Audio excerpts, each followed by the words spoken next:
आज हम बात करेंगे महिलाओं में कमर दर्द के बारे में।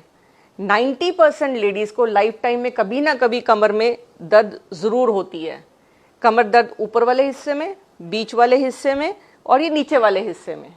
ऊपर वाले हिस्से का कारण यूजुअली इसलिए होता है ताकि मांसपेशियां कमजोर होती हैं। बीच वाला हिस्सा ज्यादातर कमर दर्द उन लेडीज को होता है जो दूध पिला रही होती हैं, क्योंकि उनका पोस्चर ठीक नहीं होता है। और नीचे वाला कमर दर्द जो सबसे ज्यादा कॉमन है, ऑलमोस्ट हर लेडी को एक ना एक बार कभी ना कभी एक डॉक्टर को दिखाना पड़ जाता है। उस कमर दर्द का सबसे बड़ा कारण ये है कि उसके अंदर जो यूट्रस होती है, जो बच्चेदानी होती है, उसके आसपास ऐसे कॉटन की तरह टिश्यूज होते हैं, या हम समझें कि मांसपेशियां होती हैं जिसमें इन्फेक्शन हो जाती है। उस इन्फेक्शन जो है, अगर रुई में हम मिट्टी डालेंगे तो वो बाहर नहीं निकलेगी। ऐसे ही इन्फेक्शन जो होती है वो क्रॉनिक हो जाती है, 3 महीने से ऊपर चलती है और वो क्रॉनिकली पेशेंट को दर्द पैदा करती है। जो ये रुई अगर हम साफ कर देंगे, इन्फेक्शन क्लियर कर देंगे, तो फिर पेशेंट की कमर दर्द ठीक हो जाएगी। तो सबसे कॉमन कारण कमर दर्द का इन्फेक्शन है, जो शादी होते ही मैक्सिमम टाइम्स पहले हो जाता है। जैसे आपस का संबंध होता है, वो सबसे कॉमन कारण है कमर दर्द के इन्फेक्शन होने का। अगला कारण है जो हमारा पोस्चर, जो बैठने का तरीका है हमारा। हम नॉर्मली क्या है, थोड़ा झुक के बैठते हैं, यूं करके जब काम करते हैं। हमेशा सीधे बैठिए, स्पाइन को एकदम सीधे रखना है। जितना हम स्पाइन को सीधा रखेंगे उतना हमें दिक्कत कम होगी। अगर हमारी मांसपेशियां कमजोर रहेंगी तो हम ऐसे बैठेंगे, और फिर हमें बेल्ट भी पहननी पड़ती है कमर दर्द के लिए। इसलिए ये बहुत ज़रूरी है कि हम इन्फेक्शन जो हमारा पोस्चर है उसको हम ठीक रखें और सीधा बैठें बिल्कुल। फिर आया विटामिन डी की डेफिशिएंसी, जो सबसे कॉमन कारण है। आप देख रहे होंगे मेरे मुंह पे धूप आ रही है, लेकिन शीशे के लिए छनी हुई धूप जो होती है वो विटामिन डी नहीं बनाती। हमारी बॉडी कम से कम 30% एक्सपोज चाहिए, और 2 घंटे के लिए हमें धूप चाहिए रोज, ताकि हमें विटामिन डी मिले। अगर नहीं मिलेगा तो कमर दर्द बहुत कॉमन है।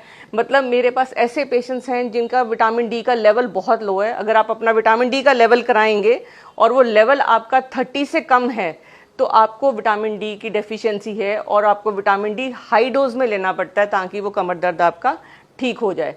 फिर आया कि अगर हम एक्सरसाइज क्यों नहीं करते। हम एक्सरसाइज कोई नहीं करते, इसलिए भी एक कारण है कि हमारा कमर दर्द होता है। नॉर्मली क्या है, हम उठक बैठक कर सकते हैं, या कमर की स्पेशल एक्सरसाइजेज हैं जो हम कर सकते हैं। फिर आया हमारी बात कि हमारी हड्डियां कमज़ोर हैं। जैसे जैसे एज बढ़ेगी, 40 प्लस की जो लेडीज़ होती हैं, उनकी जो हड्डियां होती हैं वो सारी कमज़ोर होनी शुरू हो जाती हैं, बिकॉज माहवारी बंद होने से ऑस्टियोप्रोसिस होता है।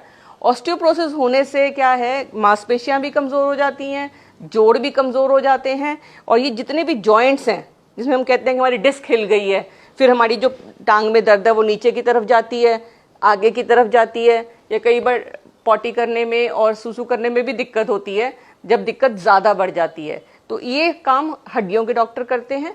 लेकिन जो ज़्यादा कॉमन कारण हैं लेडीज़ के, जैसे सिजेरियन के बाद हो गया, सफाई होने के बाद हो गया, डिलीवरी के बाद कमर में दर्द है, वो एक गायनेकोलॉजिस्ट बहुत बढ़िया से आपका हैंडल कर सकती हैं।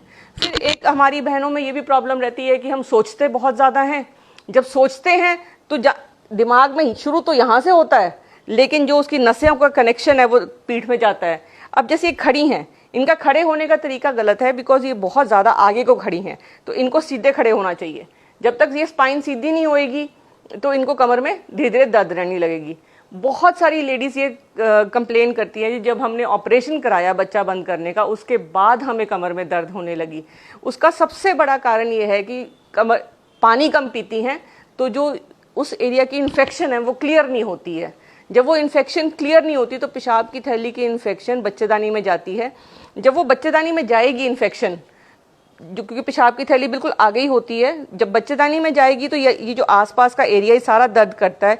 इससे पेट में भी दर्द रहती है पेशेंट को, और पेट में भी नीचे भी दर्द रहेगी, और उसके कमर में भी दर्द रहेगी। और किसी भी महिला को अगर सफ़ेद पानी पड़ता है तो उसको भी दर्द रहती है। तो इसलिए बहुत ज़रूरी है कि उसके सफ़ेद पानी का इलाज, उसके माहवारी में ठीक होने का इलाज से भी कमर के दर्द का इलाज हो जाएगा। अगर आपको ये वीडियो पसंद आया तो इसको शेयर करिए। करनाल प्लस, मैं डॉक्टर सोनम करनाल से, सेक्टर 12 सचदेवा हॉस्पिटल से आपको ये सूचना दे रही हूँ।